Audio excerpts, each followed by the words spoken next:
और मेरे सूर्यवीरों कैसे हो। तो आज हम पढ़ेंगे डाटा हैंडलिंग यानी आंकड़ों का प्रबंधन।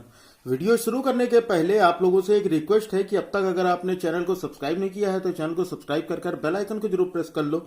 और अगर अभी तक वीडियो लाइक नहीं किया तो वीडियो को लाइक जरूर कर दो, क्योंकि आज की वीडियो होने वाली है बहुत ही धमाकेदार। हम इसमें पढ़ेंगे डाटा हैंडलिंग के बारे में। घूंघट काना साका ढूना कसर घालूंगी, 52 गज का दामन पैर मटक चलूंगी। तो देखो डाटा हैंडलिंग क्या है। डाटा हैंडलिंग का मतलब जैसे कि नाम से ही लग रहा है आंकड़ों का प्रबंधन, यानी कि डाटा जो होते हैं, किसी भी आंकड़ों को, कई तरह के डाटा को इसमें हम करते क्या है, इसमें हम कलेक्ट करते हैं और उसके बाद उनको हम मैनेज करते हैं ताकि उन चीजों को हम आसानी से समझ सकें। क्लियर है बात। अब जैसे हम यहाँ पर हम किन किन चीजों के बारे में पढ़ेंगे। देखो डाटा हम कितने तरीके से कलेक्ट और मैनेज कर सकते हैं, तो उनमें 5 टाइप हैं। ठीक है, 5 टाइप से क्वेश्चन इसमें बनते हैं।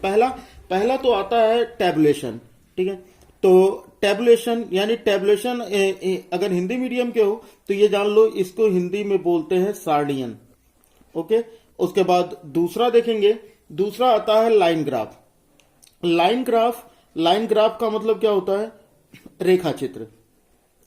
और उसके बाद तीसरा आता है, थर्ड हम पढ़ेंगे हिस्टोग्राम के बारे में। हिस्टोग्राम, और ये हिस्टोग्राम क्या होते हैं, हिस्टोग्राम का मतलब होता है आयत चित्र।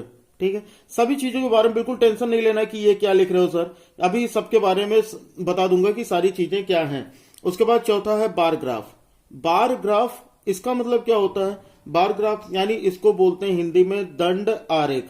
आपके पास जो भी बुक होगी ना उससे देखेंगे तो आपको इन्हीं 5 तरह के क्वेश्चन मिलेंगे। और फिफ्थ होगा आपका सबसे इंपॉर्टेंट, वो है पाई चार्ट, यानी इसको बोलते हैं हिंदी में पाई चार्ट ही बोलते हैं। अब इसकी हिंदी और कुछ नहीं बता पाएंगे तो ये पाई चार्ट।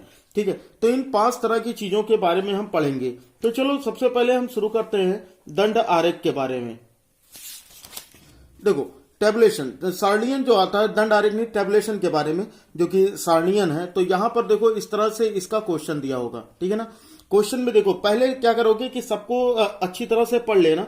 जो भी दिया गया ना, यहाँ पर 2 लोगों के काम दिए गए हैं। ठीक है, यहाँ पर क्या 2 लोग हैं, ए और बी। इन 2 लोगों के द्वारा एक ही दिशा में तय की गई दूरी बताई गई है। ये दूरी है किलोमीटर में। तो यहाँ पर देखो क्या है कि सबसे पहला दिया गया कि पहली दूरी ए 20 किलोमीटर और बी जो है वो 25 किलोमीटर। दूसरा 30, फिर 40, फिर तीसरा है 20 और 35, चौथा है 15 और 25, पांचवी फिर चलती है 25 और 35, फिर छठा है 15 और 10, फिर सातवां है 25 और 15, फिर आठवां है 35 और 15।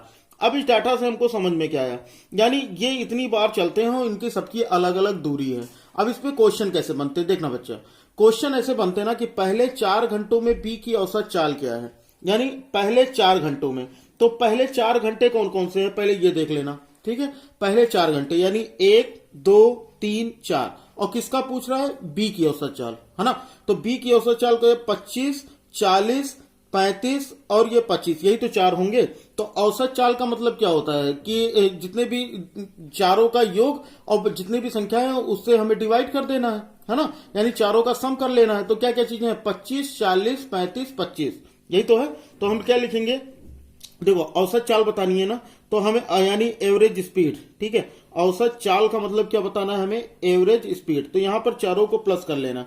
ठीक है, तो क्या क्या चीज दी गई है देखो, 25, 40। ठीक है, तो ये ऐड कर लो, तो ये हो जाएगा 25 प्लस 40 प्लस 35 प्लस 25, है ना, प्लस 35 प्लस 25। और कितने का कह रहा है, 4 घंटों में, यानी इसको हम 4 से डिवाइड कर देंगे, बस हो जाएगा काम। अब इसको जोड़ लो, इन सभी को ऐड करोगे तो इनको ऐड करने पर आ जाएगा 125। 125 को 4 से डिवाइड करो, 4 3 जा 12, 4 1 जा 4, ठीक है, 4 2 जा 8, 4 5 जा 20, यानी 31.25 किलोमीटर पर आवर। बताओ बात आई समझ में। तो यहां पर इसका आंसर क्या हो जाएगा, 31.25, यानी सी इसका आंसर हो जाएगा। क्लियर है बात। अगला देखो क्वेश्चन नंबर 2। क्वेश्चन नंबर 2 क्या है, 8वें घंटे के अंत में ए और बी के बीच की दूरी कितनी है। चलो ठीक है भाई, 8वें घंटे के अंत में ए और बी के बीच की दूरी कितनी है। अब देखो 8वें घंटे के अंत में दोनों की दूरी निकाल लो। ठीक है, दोनों के बीच की दूरी, यानी कहने का मतलब क्या है कि ये दोनों इतने इतने चले हैं। तो हम सबसे पहले काम क्या करेंगे, सबसे पहला हम काम ये करते हैं कि ए 8वें घंटे में ए ने कुल कितना चला, तो ए द्वारा चली गई कुल दूरी। यहां पर हम क्या करेंगे, ए द्वारा कुल दूरी जितनी है ना, कितना है, देखो ए का क्या क्या है, यहां पर पहले ये क्या चलता है 20 + 30 तो कितना हो जाएगा 50, ठीक है। 50 और 20 कितना हो गया 70, 70 और 15 कितना हो जाएगा 85, 85 और 25 कितना हो गया 110, फिर 110 और 15 125, ये हो गया 150, 25 जोड़ेंगे, ठीक है।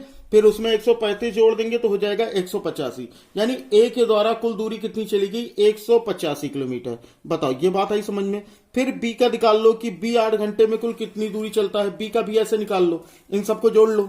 25 और 40 ये जोड़ोगे कितना हो जाएगा 65 हो जाएगा, 65 और 5 कितना हो गया 70, 70 और 30 कितना हो गया 100, 100 और 25 जोड़ोगे 125, 125 और 35 कितना हो जाएगा 125 और 35, 125 और 5 हो गया 30 यानी 160, 10 170 और ये 40 210, ठीक है। तो यानी बी कुल कितना चला 210, समझ में आ गई बात। तो बी चला 210। अब ये पूछ रहा है ए और बी की दूरी में कितना अंतर है, यानी ये ज्यादा है तो कितना अंतर है, बी माइनस ए कर लो।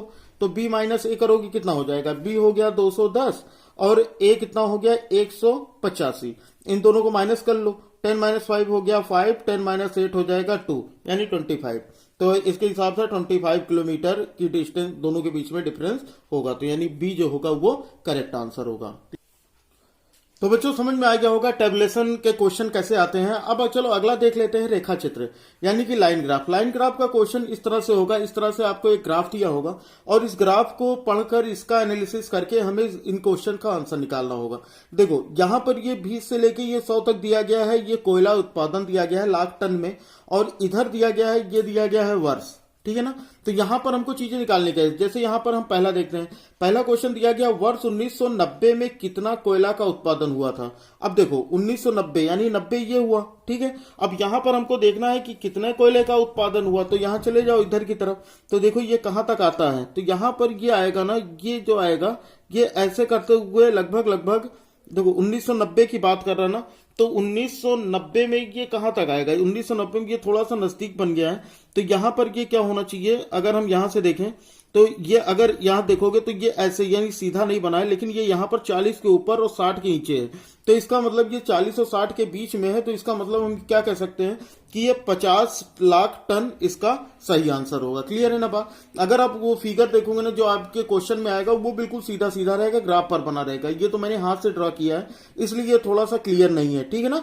चलो लेकिन यहां पर ये समझ लो बात कि 40 और 60 के बीच में आ रहा है, इसलिए लगभग कितना है 50 टन, लगभग हम 50 लाख टन मान लेते हैं, ठीक है। चलो दूसरा क्वेश्चन देख लेते हैं। दूसरा क्वेश्चन दिया गया निम्नांकित वर्षों में किन 2 वर्षों में कोयला का उत्पादन एक समान था। अब देखो यहां पर हमको देखना है कि किन 2 वर्षों में कोयला का उत्पादन एक समान था। तो देखो कहीं पर तो मिल रहा होगा, यहां पर देखो हमारे पास ऑप्शन भी दिया गया है 88 92। तो पहले 88 का देख लो, 88 का तो 20 है और 92 का ये भी शायद 20 है ना। तो यहां पर तो ये 88 और यहां पर देखो कि क्या ये दोनों 20 हैं, देखो ये दोनों सही है ना। तो इसका मतलब क्या है कि 88 और ये जो 92 आया था इसमें ये दोनों का कोयला उत्पादन सेम है 20-20। तो इसका मतलब इसका दूसरे का ए ऑप्शन जो होगा वो करेक्ट होगा। क्लियर है बात इतनी। यहाँ पर ग्राफ के हिसाब से देखोगे ना, यहाँ पर तो मैं केवल आपको समझाने के लिए बता रहा हूं, जब आप अपने बुक से क्वेश्चन लगाओगे ना तो वो आसानी से सॉल्व हो जाएंगे। देखो वर्ष 1991 का कुल उत्पादन वर्ष 1988 के कुल उत्पादन वर्ष से कितना % अधिक या कम है। तो देखो 1991 का कुल उत्पादन देख लो भैया, 1991 में कुल कितना उत्पादन हुआ था पहले तो ये देख लेते हैं। तो ये रहा 91, ठीक है। तो ये यहां तक जाएगा यानी ये 60 के ऊपर तक जा रहा है, ठीक है। ये 60 के ऊपर तक जा रहा है कि 60 जा रहा है, चलो ये यहां पर ये जाएगा ना, तो ऐसे इसको हम 60 मान लेते हैं, ठीक है। नहीं तो क्वेश्चन आंसर नहीं आएगा। तो यहां पर क्या हो जाएगा, ये हो जाएगा मान लो कि ये 60 तक जाता है, ठीक है। और उसके बाद क्या कह रहा है 1988 का, तो 1988 में देख लो ये रहा 88, तो 88 में 20 है, तो यानी 88 में दोनों में कितना है 20 है, ठीक है ना। अब हमें ये बताना है कि ये कह रहा कुल उत्पादन का %, तो % बताने के लिए किससे हमें निकालना है ना। जो पहले कितना था 20 था, उससे बढ़ के 60 हो गया, ठीक है, यानी बढ़ गया। कुल कितना बढ़ा, 40 की बढ़ोतरी हुई, 40 लाख टन की। अब हमें प्रतिशत निकालना है, तो अगर हमें प्रतिशत निकालना हो तो कितना हो जाएगा, 40 और पहले जो था वो 20 था, तो गुणे 100, ठीक है ना, ये प्रतिशत हो जाएगा। 20 इक्के 20, 20 दूना 40, तो 100 दूना कितना हो जाएगा, 200%, यानी 200% इसका क्या हो जाएगा, आंसर हो जाएगा। बताओ, बात आई समझ में? तो इसका आंसर कितना हो जाएगा, 200%, यानी इसमें से कोई नहीं, ऑप्शन डी हो जाएगा, इनमें से कोई नहीं। समझ में आ रही बात? अगला देखो क्वेश्चन नंबर 4 इसका। क्वेश्चन नंबर 4 क्या है कि किस वर्ष कोयला के उत्पादन में अपने पूर्ववर्ती वर्ष की तुलना में उत्पादन ह्रास का प्रतिशत अधिकतम था। अब देखो बात समझना, इसमें क्या कह रहा है कि किस वर्ष, यानी जो कोयला का उत्पादन हुआ है उसमें अपने पूर्ववर्ती वर्ष, यानी अपने पहले वाले बिल्कुल वर्ष में किसमें सबसे ज्यादा अंतर था, ये देखना है। तो अब ग्राफ से देख लो किसमें सबसे ज्यादा अंतर था, है ना। तो यहां पर देखो, यहां पर जो हम देखेंगे ये देखो, ये तो बहुत ज्यादा है, ठीक है, इन दोनों में भी बहुत ज्यादा है, और यहां पर भी ऊपर की तरफ ज्यादा। किसमें कम आ रहा है ये हम देखेंगे, किसमें कम आ रहा है। अगर देखो तो इसमें 91 और 92 में, ठीक है, यानी सबसे ज्यादा सबसे बड़ी लाइन कौन सी है, 91, यही तो पूछ रहा है। उत्पादन ह्रास अधिकतम था, जो क्वेश्चन में देखो अधिकतम पूछ रहा है, तो अधिकतम देखो जो सबसे लंबी लाइन होगी ना वही अधिकतम, तो यही दोनों लंबी लाइन है, ठीक है ना, यही तो सबसे लंबी लाइन है, यानी 91 और 92 में। तो 91 में लगभग 60 है और 92 में 20 है, ठीक है, तो कितना है, 60 और 20। तो इसमें कितने का अंतर आया, देखो 60 से 20 हो गया, इसका मतलब ये 40 का अंतर आया, ठीक है। और कितने प्रतिशत का, तो 40 का अंतर आया, और पहले कितना था, 60 था, और इसका हमें प्रतिशत निकाल देना है, तो हम गुणे 100 कर देंगे। उसके बाद इसको हम सॉल्व कर लेंगे, ये हो जाएगा इतना, तो ये हो जाएगा 2 2 जा 4, 2 3 जा 6, यानी 2 दूनी 4, 2 3 6, तो कितना हो जाएगा, 100 दूना 200 बटे 3%, 200 बटे 3%। अब इसको अगर हम करें, कुछ भी करें इनका, देखो इसमें कितना आया, इतना आ गया ना, तो यानी इसमें जो अब इसका हम निकालेंगे कितना, 66 होल कितना आ जाएगा, 66 होल 1/3%, यानी 66 सही 1/3, अगर हम इसको मिक्स में लिखते हैं इतना है, ठीक है ना। तो हमसे क्वेश्चन क्या पूछ रहा है, हमसे क्वेश्चन पूछ रहा है, केवल इतना ही पूछ रहा था कि अधिकतम कितना था, तो अधिकतम किसमें था ये पूछ रहा ना, कितना था अगर पूछता तो ये होता, और किसमें था, तो भाई 91 से 92 की ओर ही घट रहा है, तो इसका मतलब ये 92 जो होगा इसका करेक्ट आंसर होगा। बताओ, बात आ गई समझ में? तो इस तरह से हम लोगों ने दो चीजों के बारे में देख लिया, एक तो टेबुलेशन यानी सारणीयन, और दूसरा पढ़ लिया हमने रेखा चित्र यानी लाइन ग्राफ। अब इसके आगे के जो 3 बचे हैं वो हम अगली क्लास में सॉल्व करेंगे। आज के लिए बस इतना ही, और अगली क्लास की नोटिफिकेशन पाने के लिए सब्सक्राइब करके चैनल को, बेल आइकन को जरूर प्रेस किए रहो, ताकि जैसे ही वीडियो अपलोड हो वैसे ही आपको नोटिफिकेशन मिल जाए, ठीक है बच्चा। और अभी तक अगर वीडियो लाइक नहीं किए हो तो वीडियो को लाइक कर दो। चलो फिर मिलते हैं अगली क्लास में, तब तक पढ़ते रहो, बढ़ते रहो। जय हिंद, वंदे मातरम।